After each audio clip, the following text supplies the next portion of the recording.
Hello, everyone. Jack here. I did not end up making this episode, but wanted to record a short snippet before we go into the bulk of the episode with Jake and Akshay. I was out in NC State this weekend to take in this game, which, my goodness, what a crazy game it was. But I just want to note, before the game, there was an incredible turnout at Gizmo Brewing, where the athletic department put on a great little pregame tailgate with Ryan Alpert. Brent Jones was there, Buzz was there, cheerleaders were there. It was just a very solid group of folks out that were from the Triangle area and also were traveling in like me from Atlanta for the game. And so in terms of momentum, even with the loss, I think it's very clear and emblematic that people are traveling for this team now, and it really does matter, and it's going to pay some big dividends down the line. Alpert gave a short little speech beforehand, which you may have seen on Twitter or on Instagram or something like that. The game itself, I mean, obviously was pretty terrible. I'm sure Jake and Akshay get into it. I haven't actually heard what they said quite yet as I'm driving home.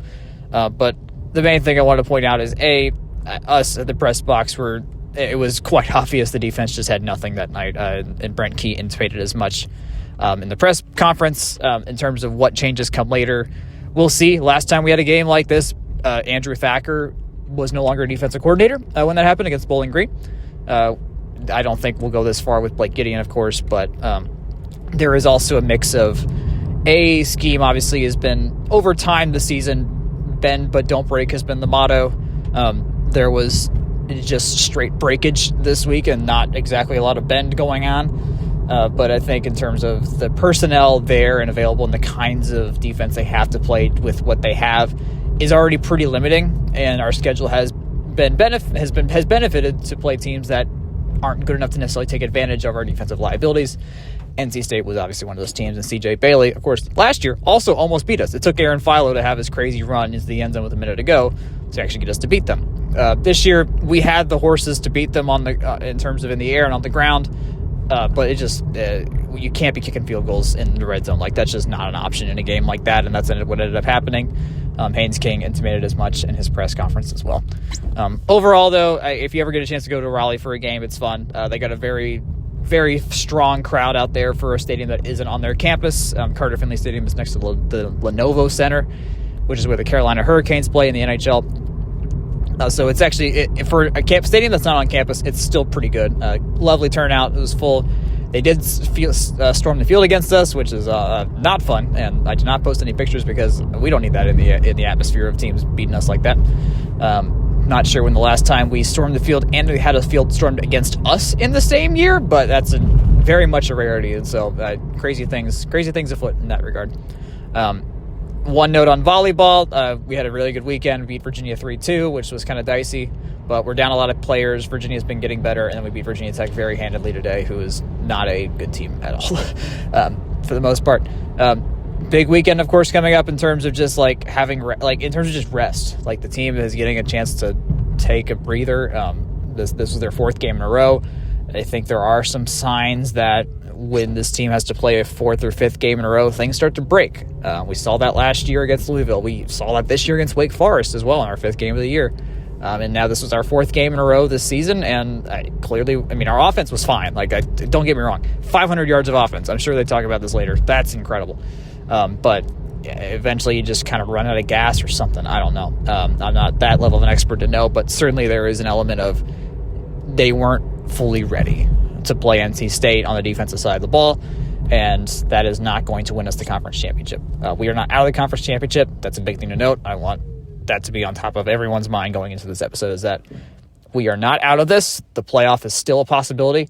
Is it likely? No. And I think we conceded that before the season even started. We are in gravy territory as soon as we get our ninth win. That is, we are already in the bonus range. So, overall, a lot still to cheer for. Basketball starts this week. Volleyball keeps on going. Swim and dive is going to get into the meat of things soon. So, all right, let's get in the episode. Signs of the Southland for Sunday, November 2nd, 2025. Welcome to your weekly dose of Georgia Tech numbers and words. My name is Akshay Easwaran, and joining me, it's a two-man booth today. Joining me from beautiful Atlanta, Georgia, is Jake Grant. Sir, it's back to the old days. It's back to the original format. How are you doing? I'm doing all right. We're enjoying this darkness like 7 p.m. That's fun. That's fun. There's a no free ads policy on this podcast, but I'm pretty sure this game that I just picked up the other day is like one guy or like a very small team of dudes.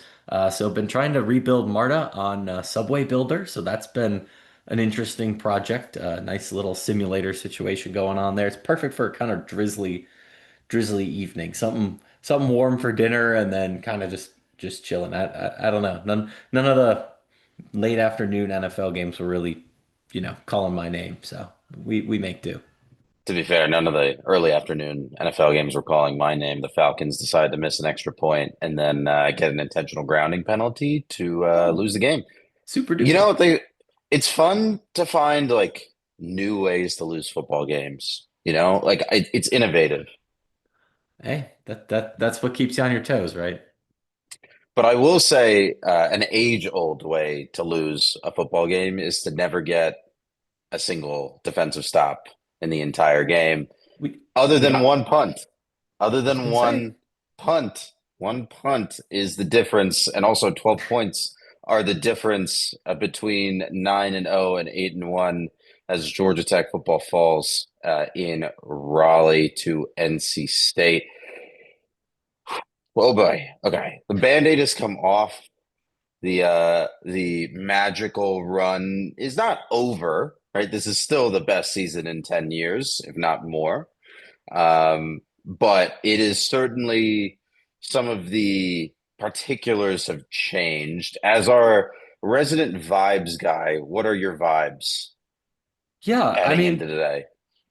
I think this is gonna sound a little bit revisionist history, maybe the opposite of post-game win percentage in a win equals 100% type of energy. But like this team's been playing with more fire than I think the last 2 or 3 weeks might give them credit for. They, solidly beat Syracuse, solidly beat Virginia Tech. Things have been pretty fun. Nice win at Duke with some weirdness, but once they kind of got control of that game, stayed in control of that game. But the first month of the season, or yeah, I guess first month between Colorado, Clemson, and Wake, you know, wi- not to say we were playing with fire, but all those games were kind of funky, fluky, close wins in their own way. 8-1 is still a place that at the beginning of the year, if you would have told us 9 weeks in, you guys are at 8-1 and you're kind of top 16, top 15 team, I think all of us would have been over the moon for that. So that's kind of been my, today approach on it. But even last night, I I don't know. We're fans, right? We're in for entertainment, to see our school do well, to watch a sport that we all enjoy. I refuse to be mad about an otherwise very successful so far season, even if there's a lot that we can probably start to peel away here that could have gone better, maybe we'll say, right? Nitpicking is our favorite sport, other That's what than football, to that's be what keeps the fair. podcast going. That's what keeps the podcast license renewing, Jake. Yeah, exactly. That's what helps the renewal process. And that being said, I, I think it's I think it's something that non-tech fans have said better than any tech fan I've heard so far, or people who are just, friends, siblings, adjacent, Georgia Tech curious folks, we'll call them, right? It's like, wow, you guys are still having a great year. There's a lot in front of you. And in a lot of ways, and this is probably I watch a lot of Indiana football bias, but like they lost a clunker last year. Granted, it was a clunker to a very good team, right? It kind of The similar. eventual national champion Yeah, team. yeah. Granted, the cadence of the year is different, but their schedule is probably maybe perhaps more questionable than ours has been. So I don't know. Going into Carter Finley Stadium on homecoming in front of a rabid, what, 58,000 packed house. At night was always going to be a tough challenge. And, no matter who's out on their side, like NC State is, I would say, probably better than they've played the last couple of weeks. I would say they've also been a little bit kind of in close games a lot, even in games they've won this year. But I don't know. It sounds like I'm making excuses, and trust me, I'm not. I was, sad to see a loss last night, but I don't know. If this was a different team in a different situation, maybe you'd be like, oh yeah, well, like, they're playing in the Big Ten or the SEC. It's all so complicated. I don't think the ACC gets enough credit for the like just propensity for in a given week something strange or just a team that's pretty good to figure it out. And NC State looked like they had it figured out last night, right? Yeah, I have 2 points, and I want to come back to the Carter Finley on a homecoming thing in a bit. But the other thing I wanted to think about is that whenever we open the season and we think about our ACC schedule, and especially when it was still the coastal, right, instead of the non-divisional format, I think we may I don't want to speak for you, but at least for me, I want to say that the metrics never really mattered in those games. Like it was Yep. always they were all 50-50 balls, right? Like Yeah. Duke, VT, UVA, Miami. Again, that entire coastal slate when the coastal still existed, all 50-50 games, literally doesn't matter what the records are. It was always going to be a slop fight for better or for worse. Yeah. And I think breaking up the coastal and doing this single table format has just spread the coastal chaos throughout the conference. I mean, we saw a bunch of different games get really stupid earlier in the day, which set up a something in Carter Finley later in the day. One note about the Carter Finley environment, if I remember correctly, the broadcast mentioned that this game versus number 8 Georgia Tech was the first time that NC State had hosted a top 10 opponent since Clemson in 2011. Do you want to guess what the final score of that game was? Was it 48-36? It was not. Okay, It that'd be was weird. 37-13 Wolfpack. Hmm. I believe this is taking me like this is gonna be a deep pull for some people. But if you can picture in your mind, because podcasting is a visual medium, there's a GIF from Every Day Should Be Saturday, like that part of the internet, from an NC State game where there's a guy hanging onto a pole, shirtless, spinning his hat around or his sweater around in his hands. I believe that is the very same game. Hmm. That Clemson game is the game that this is from. Now the internet tells me that kickoff for Clemson NC State was at 3:30, so maybe possibly not because I think it was a night game in that GIF. But nevertheless, NC State laid the absolute smackdown on Clemson in this game and just ran away with it. Even that 13-point score was for Clemson was a late touchdown to make it 13. So none of these events affect each other, right? But just food for thought. With NC State in the middle of, I guess this was in the middle of November, or in November versus top 10 teams. So I'm gonna kind of preface this what we were talking about before we hit record here. We're not going to go through a drive-by-drive summary of the game. If you want it, go check it out. GameOnPaper.com. For those of us that were watching, you know why.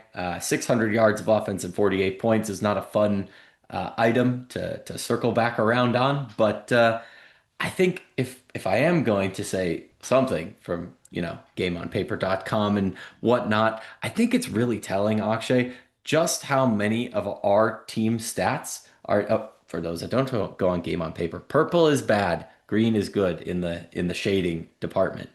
Just how many of our offensive stats are in the 90th and higher percentile, or 87th if you want to include EPA per rush in there.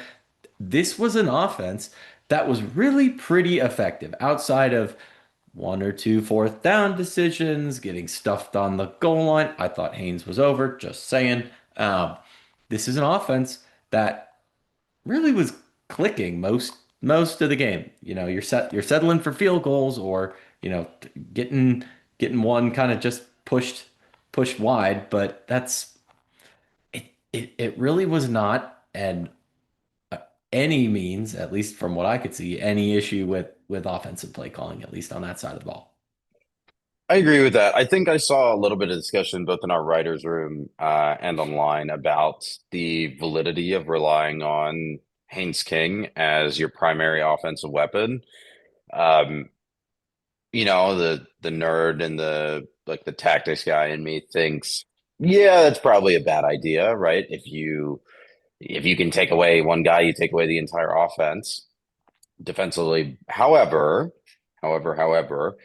Haynes King had like 500 yards of offense by himself, uh, or pretty close to it. So it's hard for me to sit here and say, wow, that was a really bad idea. Um, when he puts himself in those situations to go win the game by himself, right? Well, and he's going to be And touching the ball on every play. Like it's yeah, not like they're trotting him out there specialty just for it. Like you're either throwing the ball, handing it off, or taking it yourself, and the ball will go through Haynes King's hands. right. And I think another thing that dawned on me too, especially like thinking about the last couple weeks, and then also thinking about this game in particular after like today, is that running back carries have been pretty inefficient over the last couple of Yeah, weeks, or maybe inefficient, maybe not the right word, but scarce and pretty. They found a lot of difficulty in getting yards yeah. consistently. In this game, per game on paper and therefore per ESPN, Malachi Hosley 6 carries, Trillian Maddox 1 carry, Jamal Haynes 6 carries. I think combined they have 34 plus 14 was at 48 total rushing yards off of running back carries. That Mhm. is not really where I would want it to be. I think the EPA numbers here are okay, right? Like Jamal Haynes, I think we've discussed throughout the course of the season. He's been hurt. That yards per play number 2.33 and EPA per play number minus 0.19 kind of tracks on those 6 carries for 14 yards. Trillian Maddox 1 carry 4 yards, 0.88 EPA. Must have been like a high leverage situation. And then Malachi Hosley 6 carries, 30 yards, 0.4 EPA per play, which is pretty good. But like a combined, I don't have the average in front of me, and it's also incredibly goosed by the fact that Haynes King exists and is putting up ridiculous amounts of offensive output both on the ground and in the air right now. But like I don't have a problem with making this a single player, a single pivot point offense when he is so effective, right? Like it's the offense in this game was not really the problem.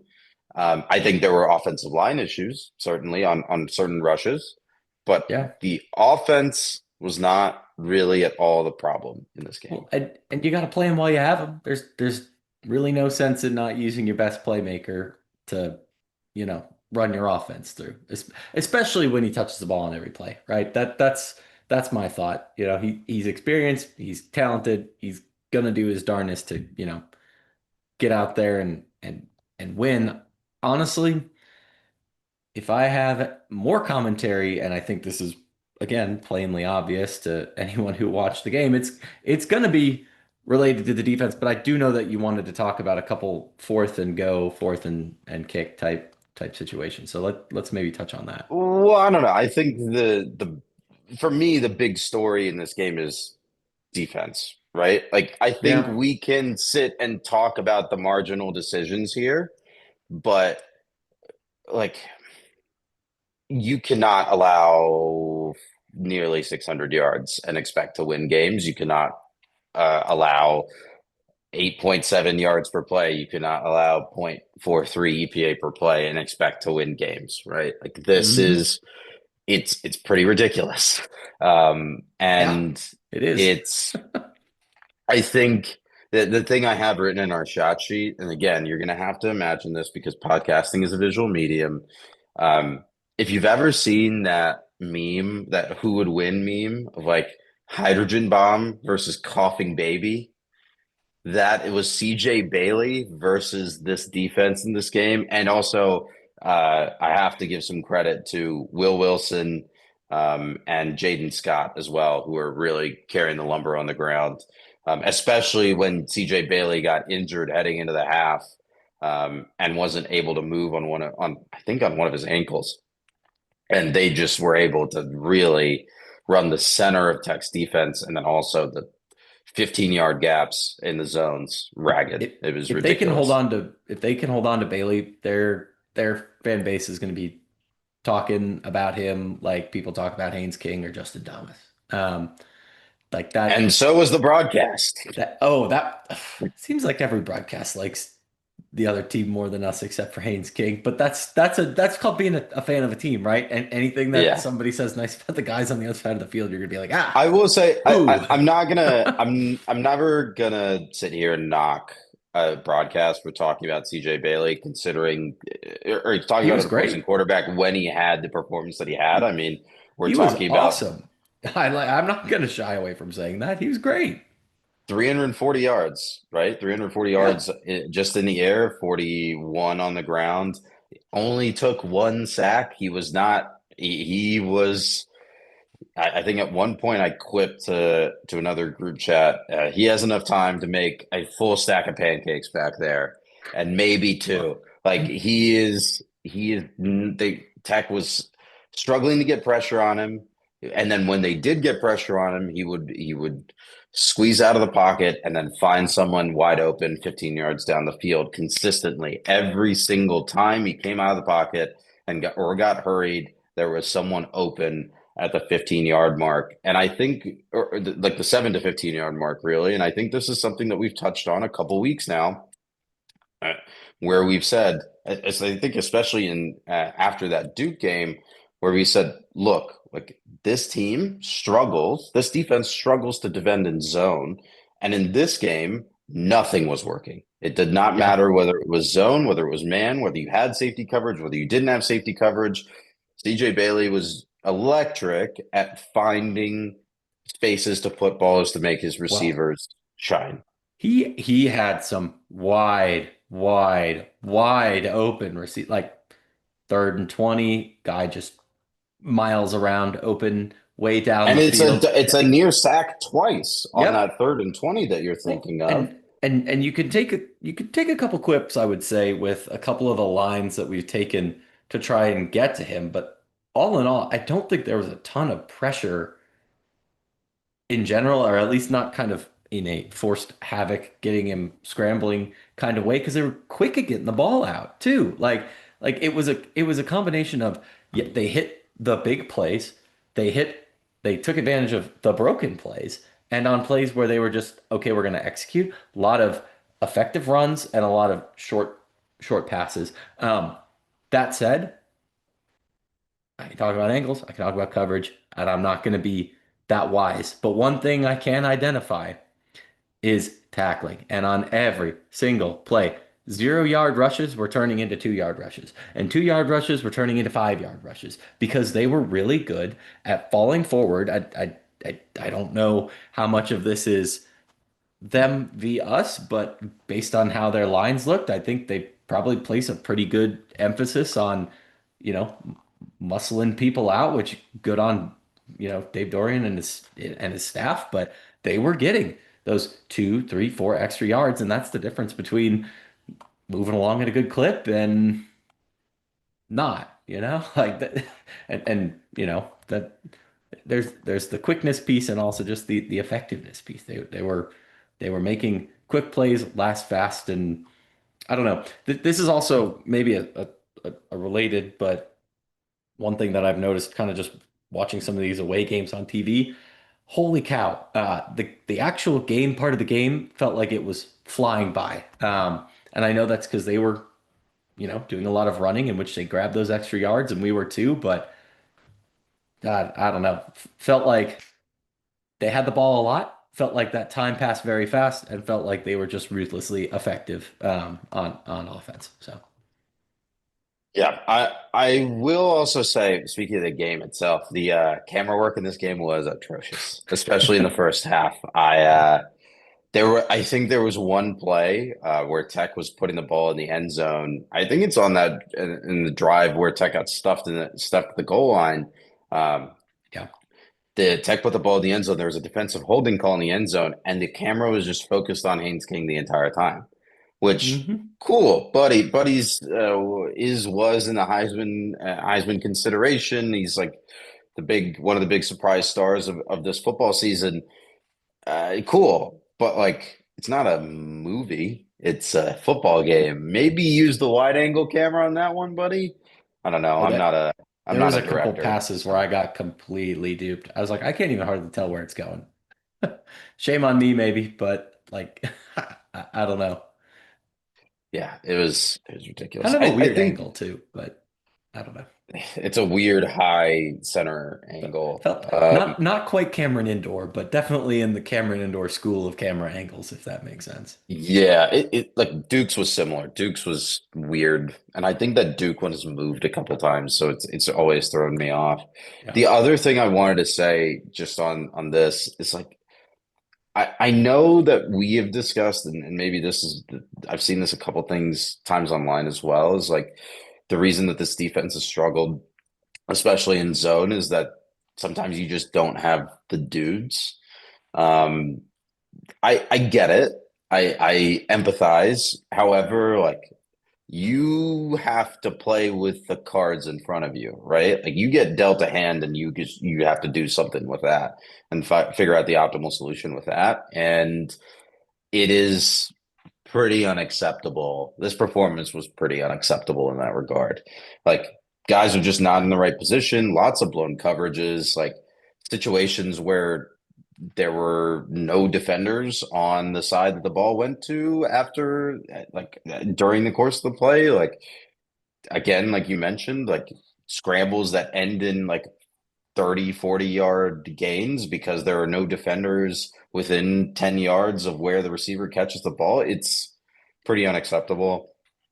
I don't know if this is a staff continuity thing. I don't know if this is like a team thing. I don't know if this is it could be a high risk, high reward thing. You want to bring a lot of pressure on Bailey in exotic ways. And yeah, that might leave gaps in coverage, but you're hoping you get to the quarterback fast enough. Clearly, that wasn't working, right? You only got the one sack, and he had a pretty clean pocket and lots of time to throw the entire time. So I am not sure what is going on here, but what I think both of us can say is that it is pretty unacceptable.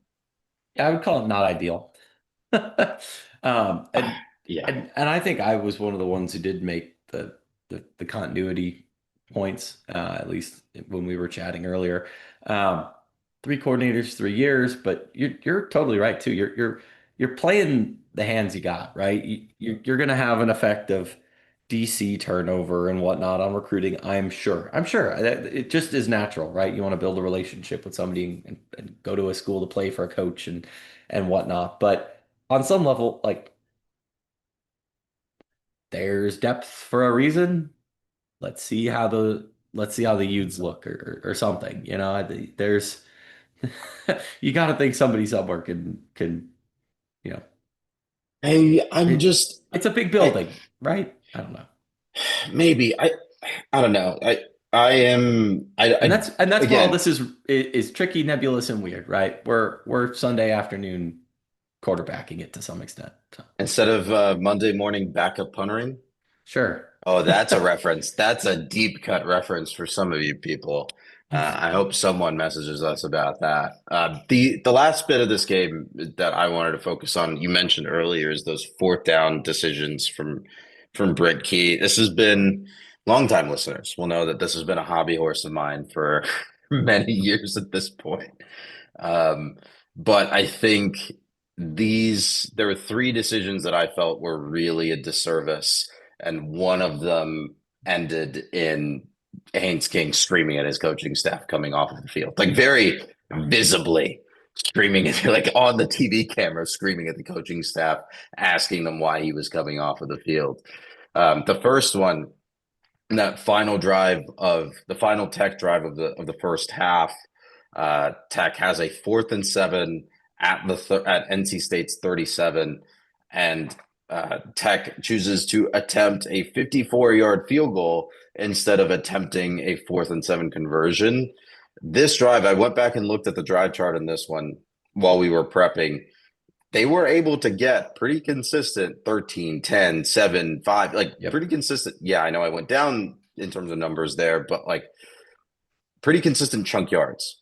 Yep. What I'm confused about what about that situation, just based on gut feeling, leads you to make a conservative decision, which ends up costing you more because you now are missing out on not only the potential 7 points of a touchdown if you could extend the drive, especially late in the game when you ended up, I think, allowing a score going the other way to end the half.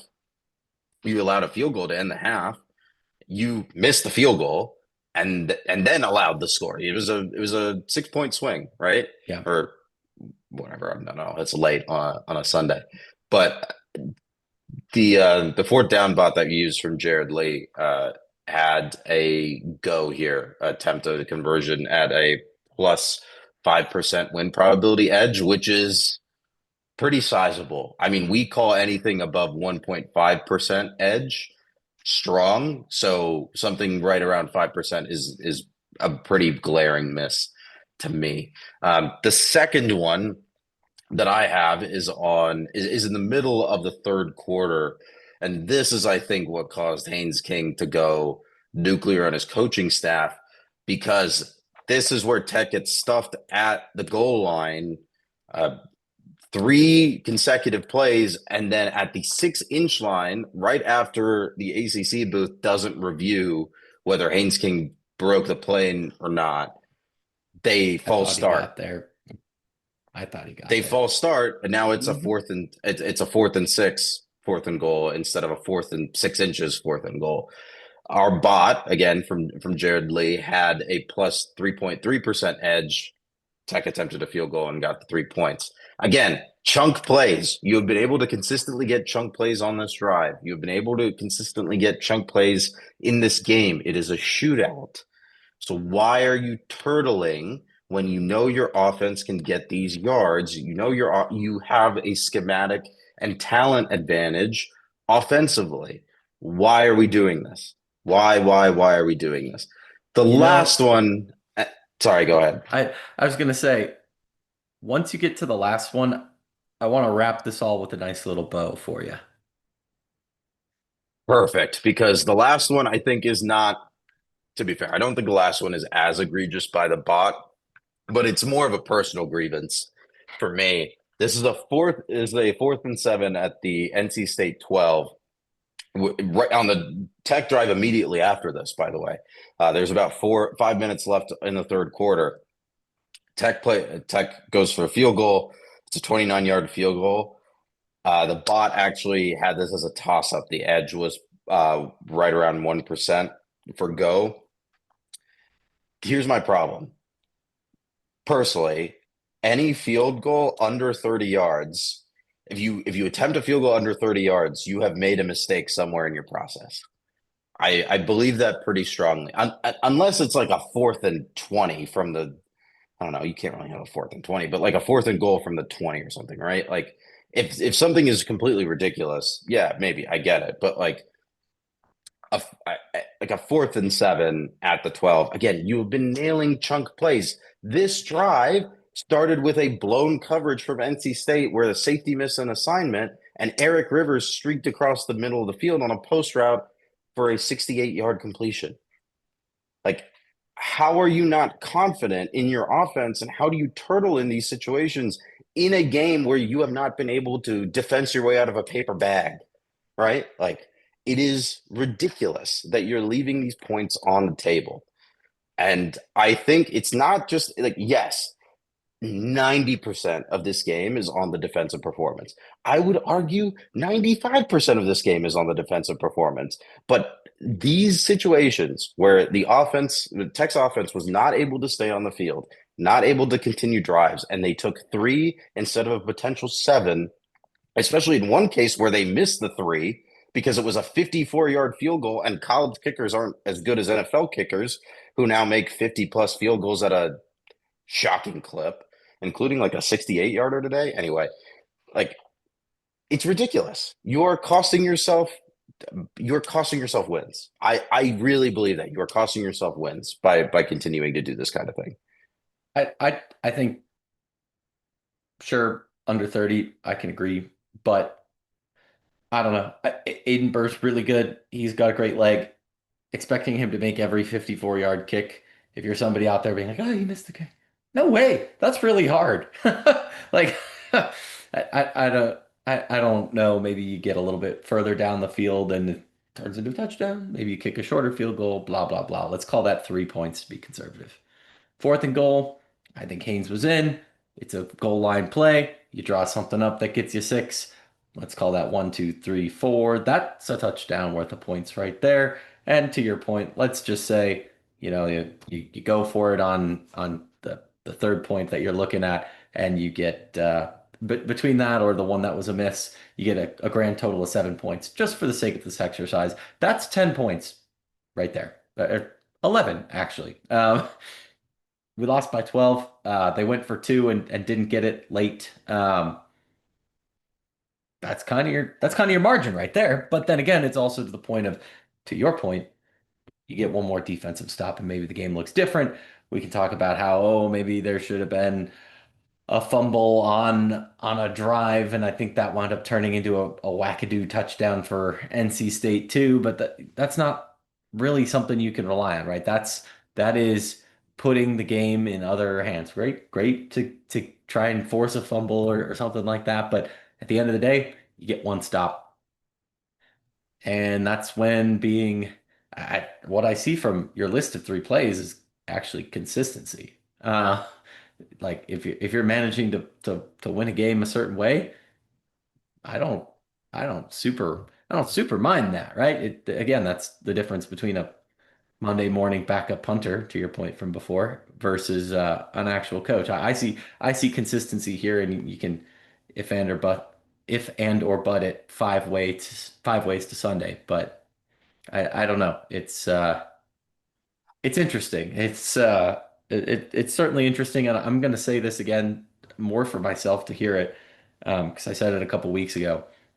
If you can't enjoy this being 8-1 this far in, like you're never going to find joy in the sport. This team, and I will quote Brent from his presser, this team has all of its goals still in front of it, and it stinks to lose, but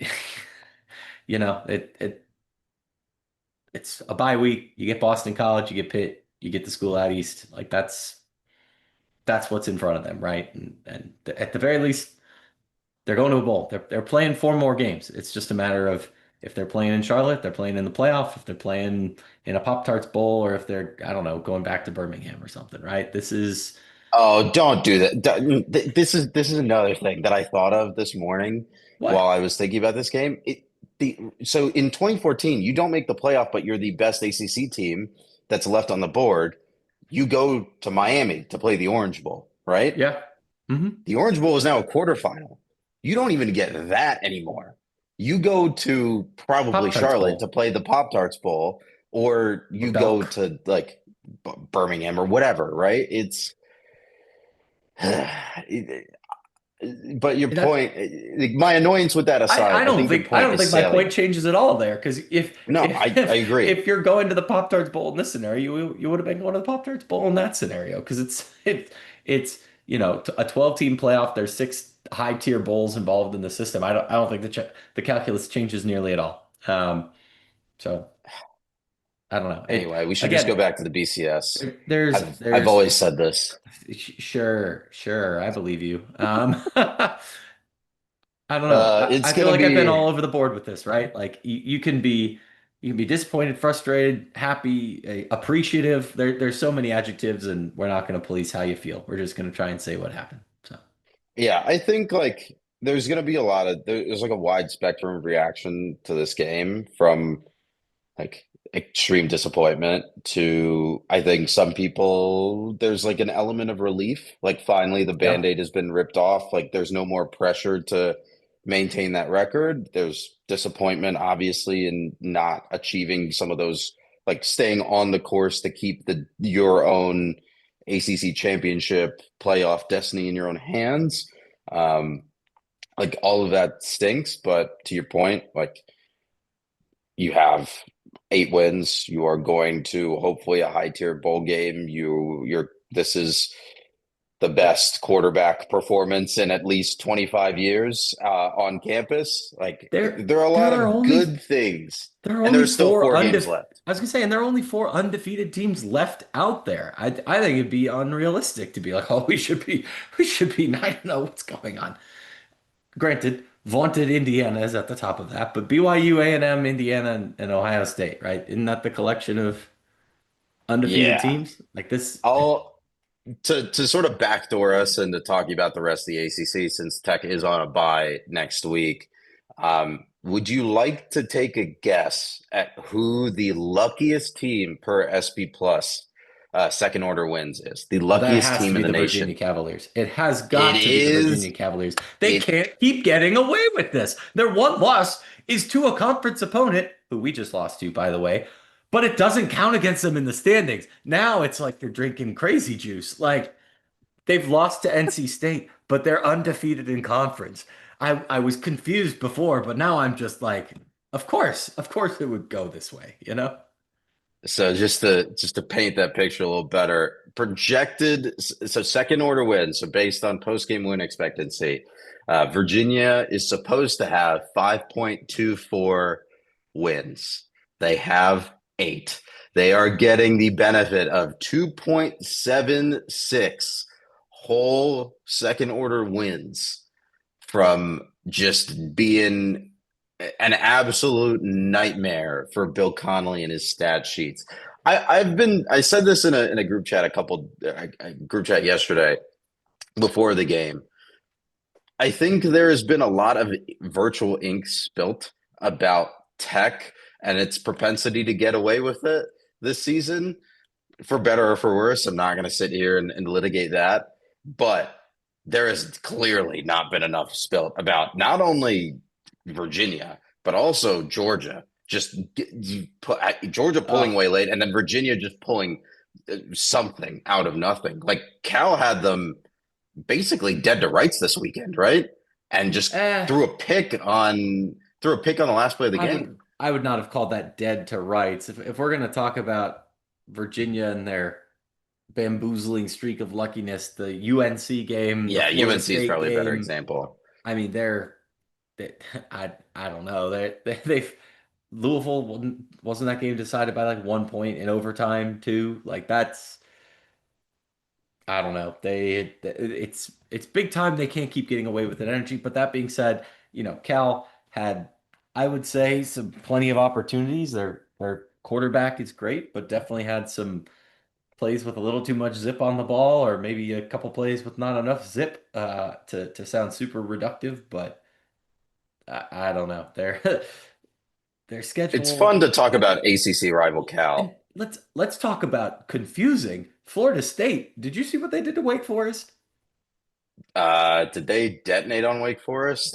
I Oh haven't. yeah. I didn't see the final score. Florida State football, the news of their demise. I mean, granted they're 4-4, but 42-7 was the final score of the Florida Ugh, State Wake Forest game. ugh. So they have Also, bounced back? sorry. Question mark? Eh? Uh, to your point about undefeated, by the way, BYU is the fourth luckiest team in the nation at plus 1.8 expected, or wins over expected. So, This conference is so weird and it's kind of fun, but the problem is because it's weird and a little chaotic, people read that as bad. And I don't know that that's true. Granted, our non-con slate record this year so far is kind of not so good, but I don't know. I don't know. It feels like legitimately any team can win any game. And maybe that's to your point that the coastal has now just spread to the entire conference. But we've I gone want to pull up bi-coastal. the I want to pull up the standings real quick. So there are 5 teams with one loss. Hmm. Tech sits at the top, I think, based on the overall record tiebreaker. But 5 teams with one conference loss. Virginia, as mentioned previously, their loss to NC State on the stat sheet does not count towards their conference record. So they're still a perfect 5-0 in conference. And so they sit in the driver's seat in terms of who's getting to Charlotte. But if someone can force Virginia into a loss, so that would be either Wake Forest, Duke, or Virginia Tech in the Commonwealth Cup to end the season, they would also be sucked into the mire that is everything being coastal now. Always has been, right? Always has been. My final note from this week of ACC college football is a hearty LOL to Miami, who has collected its sixth loss as a double-digit favorite in the crystal ball era. Woo! I think Tech accounts Party for at time. least two. Tech is responsible for at least two of those six, if I Yeah. remember correctly. So that is disgusting. I think you're right there, bud. I think you're right. Shall we do some podcast business and then talk about volleyball? Sure. Let's do some podcast businessing. Section103.com. Best place to find Georgia Tech apparel. I am going to just simply plug player shirts today. Because Haynes King, he's very tech-like, gold, white, or tech-like shirt options. Go check him out. It is a great place to support not only Section 103, a great Georgia Tech run business, but also Haynes King himself with those shirts. Free shipping on orders over $100 every day, 10% off with code FTRS. Tell them we sent you. You can find them at section103.com or at section103 on Instagram. Akshay, back to you. The 12-9 Georgia Tech volleyball team collected 2 wins in Virginia this weekend, a 3-2 outlasting of the Cavaliers in 5 sets, and then a quick, clean win over VT in 3 sets. This thing about being weird with UVA, these 5 setters every year, it's a trend, it's a tradition almost, isn't it? Yeah, it is. I think 2 years ago we played them. I might have lost in 5, which I only remember because I was out of town because it was the day after the Miami. The Miami game 2 years ago, the one. Made for a The strange kneel night of down, the football. fake kneel down. Yeah, the Miami game. No, I think UVA is not necessarily a super stacked team. This was in front of 170 people. So again, not trying to overstate the value of any individual win.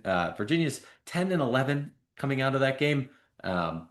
Again, not necessarily, they're playing the world beaters in non-con like we are, so I would say that the closeness of those records is probably a little bit deceiving. Georgia Tech needed to win this game. The first 2 sets were very tight, 26-24, 25-23. Georgia Tech, without really changing the lineup too much in the third, same, starting set, same subs in the rotation. Lost 25-14, little perplexing there. 25-20 in the fourth, and then came back in the fifth to just put them away 15-5, which is what you need to do against teams like UVA. So all's well that ends well, but maybe a little too close for comfort there. We do want to take a look at attack errors. There were 30 for Tech. They hit 216 as a team. That was maybe a little light there. A little bit light on the blocks as well. 4 solo, 4 block assists, and 3 block errors. So that's kind of what jumped out at me from the Virginia game. Virginia Tech, that was a much more thorough handling. 25-16, 25-20, 25-18 was the margin in that one. Again, that is a game that they just kind of needed to just win. Virginia Tech 10-13 after the game, 2-10 in conference. The attack was a lot cleaner, only 15 errors there for 271 attack percentage.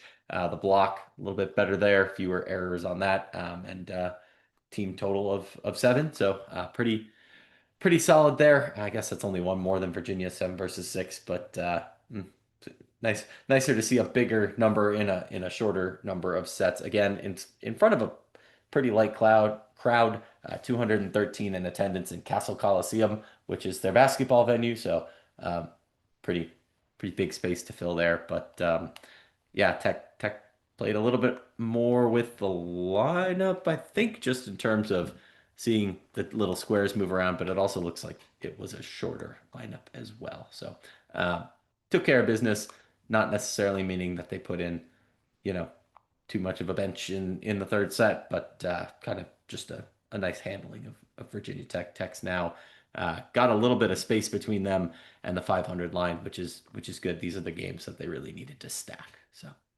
Yeah, right now they're 33 in the Evolve rankings, which is again the lowest that I think we've ever seen them at in the in Evolve quite era. a yeah, in the Evolve era. To be fair, the Evolve era also technically includes 2020, but if you toss 2020 out, oh, actually 2022 was they were 60th, so that's interesting. Uh, that's actually very interesting. But That doesn't jive with oh my wait, hold on. mental. I'm reading the wrong column. Give me Ah, one okay. second. This is not the lowest. In 2019, they were 34th. Gotcha. So That's the year they from didn't make the 2019 tournament to though, right?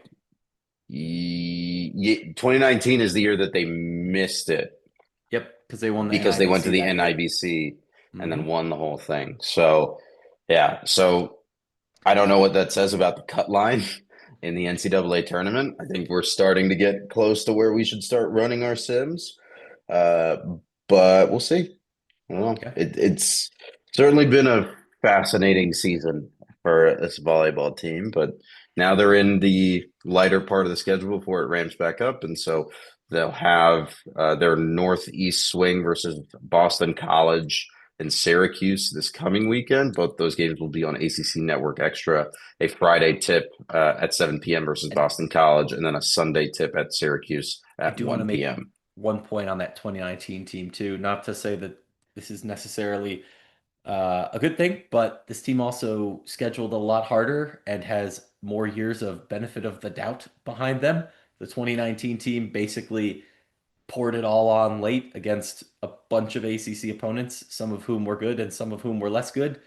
So perhaps this is a more clear body of work in terms of what they're capable of. So I'd be a lot more confident in, sixth year of Evolve number and that 33 than I would have been in that 2019 number. So again, they've got a couple more games coming up in terms of the stacking wins category. That is simply what they need to do is continue to take care of business. But we'll see in Boston on Friday. Let's talk about the men's tennis team and their Georgia Tech fall invite this weekend. You want to start with day one, sir? Yes, day one, they did go 2-1 in doubles, 3-2 in singles. Looks like it was a combination of three different schools that they got in doubles. They did lose 8-7 in a tiebreak, three to Georgia State on on that one doubles pairing that they did lose. Obviously, don't like losing to the guys across town, but they did defeat Yale and Liberty on the other two courts. Singles being 3-2. Richard Biagiotti, pretty good performance on I assume court one or at least the first one listed 6-0, 6-2. It's always nice to see.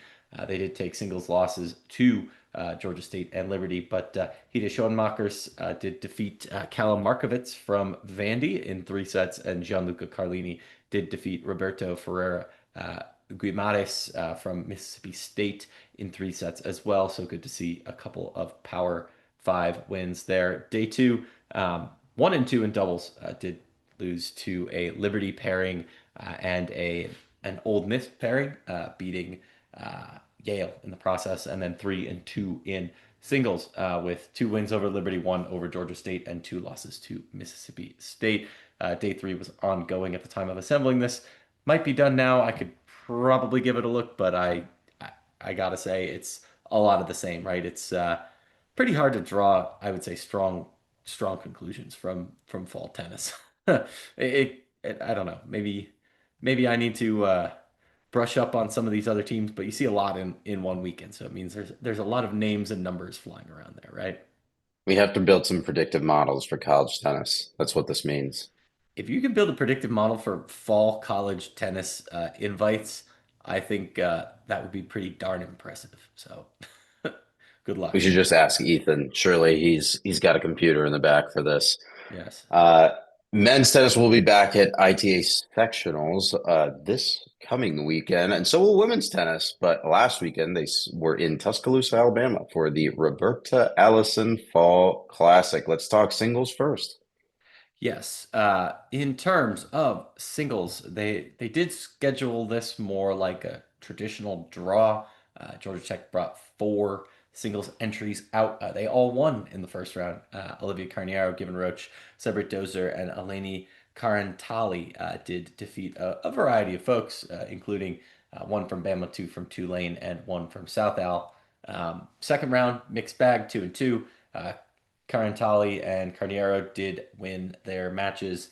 However, Dozier and Given Roach did fall in three sets for both of them. Roach fell to Ichino Horikawa from Ole Miss, 6-4, 6-7 in a six tiebreak, and 7-6 in four. That's tough. Keep putting up the good fight. That's that's a pretty brutal tennis dealio. And then playing into the third round on yesterday. They did see two defeats. Olivia Carnero and Sabri Dozer fell to a pair of ETSU athletes, tennis players, etc. And then on the double side, two entries, both won both lost in the first round. Looks like there was some con consolation action in the second, two wins in the second, and then two losses in the third. Both teams will next be in action for ITA sectionals later this week. Good stuff. Let's flip over to cross country. ACC cross country championships were in Louisville on Halloween. Very, very spooky. And so what are the results here? Yeah, Kinda. I would say the results were definitely spooky. The men finished 13th, the women finished 17th. Claire Shelton did lead the way for the women among Georgia Tech finishers. That was a pretty solid finish in 21:02.2 in the 6K. Lottie Sheppel pretty close behind her. On the men's side, Tech did looks like Taylor Wade finished 68th, so he would have been first among Tech athletes. Came home strong in the 8K there. 24:080 was his finish time. Yeah, they'll next be in action at NCAA South Regionals. A little bit of a tough showing. We'll see how they show for that, though. They've been interesting this year. They've beaten some Power Five type of teams, but I don't know, kind of a mixed bag up in Louisville, I'd say. So we'll see how Huntsville treats them back against maybe more of the familiar faces that they've seen in the South region. So. Man, if we talked about these two back to back, we could have done last week. We could have done Louisville and Huntsville. Oof. Missed One week off. opportunity. True shame. Missed opportunity. And like you said, NCAA South Regional Championships, those will be in Huntsville, Alabama. That will be next weekend, not this coming weekend, but the next weekend. Mr. Grant, what else is new around the flats? Well, softball hosted Kennesaw State, but I think it's pretty newsworthy that the basketball season starts this week, and I don't think we've said a word about preseason predictions for either team. And candidly, I feel like I need data points, Akshay. There have not been a ton of things out there, at least in my neck of the woods. And granted, it's University of Maryland, Eastern Shore, and Bryant for the men, but the women will get Radford, who are pretty scrappy, and Princeton, who has been, dare I say, at large caliber in recent years. Right? I do have that right for Princeton, don't I? I think I think okay. so. At the very least, they've been I am in the not the tournament. basketball guy. Yeah, I was gonna say at the very least they've been in the tournament. Ivy League type of basketball usually gets an at large or two, or at least every couple of years they get an at large on the women's side. So I think Sunday's game for the women will be illustrative. We can talk maybe rosters and prognosis next week. It's running a little little bit late here on a Sunday, if you couldn't tell from me starting to get tired. But we do what we can. Yeah, One note oh, before we check out of basketball until we do a proper preview. Just looking at some rankings here since we wanted some data points. In Ken Pom, men's basketball is ranked 70th, which I think is legitimately the highest number that I've seen them ranked at in a long time. At and least since I've been following this program. In Bart Torvik, they are 77th, and I'm pulling the women's one because that is a random number generator and a half this year. They are 52nd, but this roster looks very, completely very different. different. But if you're like, man, I can't wait to watch my favorite Danny Carnegie and the gang for women's basketball. Just know it's going to be completely different. I think I've seen enough from Karen Blair to be pretty confident in trusting the process. That somebody who comes to us very, very, very highly spoken of. So pretty eager to see how that all works out there. But like I said, it's been so different, so strange, a lot of turnover. But if there's one thing that I do know that I don't think we gave enough credit or acknowledgement to last year is just how banged up the men's team was almost all year. This is a team that had a lot of talent that just couldn't see the floor for whatever reason, one way or another. That's one that we've seen 2 years ago, reach up and grab big games. I think last year was less variance and more steady hand on the wheel type of results. So if you combine the two, I'm cautiously optimistic. I think 70s to 80s feels pretty right for where they are right now, but in terms of just kind of some of the names we've seen come in, I don't know. I'd like to see him in action before I say anything too confidently, but I'm at least cautiously, cautiously optimistic. Particularly center Mohamed Salah, and of course you got Dongo back, and Quasi Reeves Jr. is back in the mix too. So it's not all completely new over on their side of the building too, but should be a lot of new faces there. So we'll have to I see. I have good and bad news. Yeah, The good news is that both programs are projected for around the same, actually the exact same conference record. joy. The bad news, that conference record is 8-10. Eh, if you're good enough to get to 8-10 in the ACC, in this ACC, you're probably in some coin flippy games. I could see that being like a nice like, oh, maybe it's 7, maybe it's 10. Yeah, I'd take a 9-9, 8, 10-8. That These might be guys, I enough to mean, be in the mix. So the men are projected for a 17-13 overall record with 8-10 in the ACC. The women are 16-14 with an 8-10 record in the ACC. But again, the women's record is based on projections that are backed by players that no longer play for this program. So it's hard to say what's next there, but we'll see. Come this week when they host Radford on Thursday and Princeton on Sunday. yeah, call that a slapdash not preview from us. But legitimately, I just need to see something to start to get the data. Literally just seeing them on the court. The eye test is data. I've always said this. Yeah.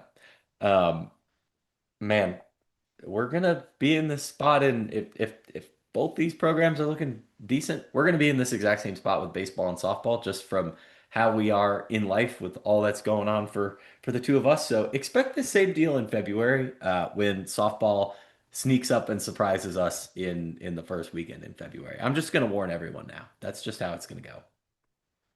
Being blindsided by sports starting is, I think, a yearly tradition at this point for me. It's also sneaky. Like I think basketball has started earlier and It earlier has. every year.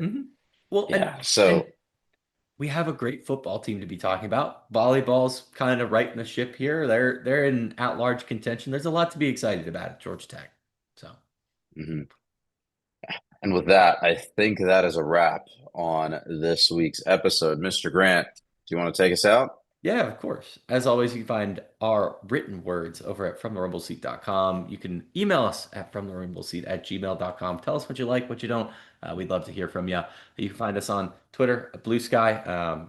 I think From the Rumble Seat's active on both. You can find me at Blue Sky at Jake Grant 98. Game on Paper is over there. Game on Paper, a great place to find college football numbers from our very own Akshay Easwaran and his team, gameonpaper.com as well. You can find Section 103 at section103.com. Love their merch. Go check them out. Remember code FTRS. And you can find them on Instagram at Section 103. You can find them, or us, I should say, on Instagram as well at From the Rumble Seat, where that handle on YouTube and Facebook too. You can find this podcast wherever fine podcasts are distributed. We appreciate it. Tell your friends. Go Jackets. Good night. Good luck. I said that out of order. I need to go to bed.